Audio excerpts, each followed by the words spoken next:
कौन से अमन की बात तू करता है? वो दिल बंदे का काम ही नहीं है दीन की तर्जुमानी करना।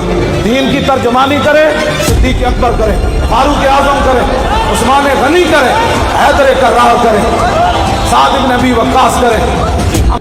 दीन के खिलाफ बात करता है तो उसके अंदर खून हरारत पैदा करे, ये जज्बात होने चाहिए। खुसरों वाली खुनसों वाली जो हरकतें अपने अंदर पैदा नहीं करनी चाहिए।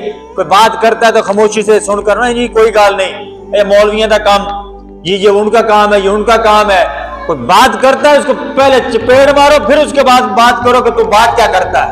अपने अंदर ईमान की हरारत होनी चाहिए, जज्बात होने चाहिए। हमने कलमा पढ़ा है रसूलुल्लाह सल्लल्लाहु अलैहि वसल्लम का, और उसका तरीका हमें सहाबा किराम ने बताया है। अगर इस्लाम के खिलाफ कोई बात करता है तो सीना तान के खड़े हो जाओ। ये इस्लाम हमें इस चीज का दर्श भी देता है और हमारा हक भी बनता है।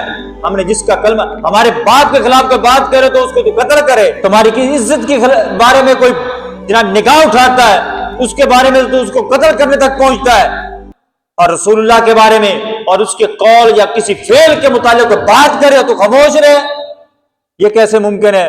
फिर तेरे अंदर इस्लाम की वो पावर नहीं है, तेरे अंदर वो इस्लाम का वो गलबा और जज्बा नहीं है जो होना चाहिए था।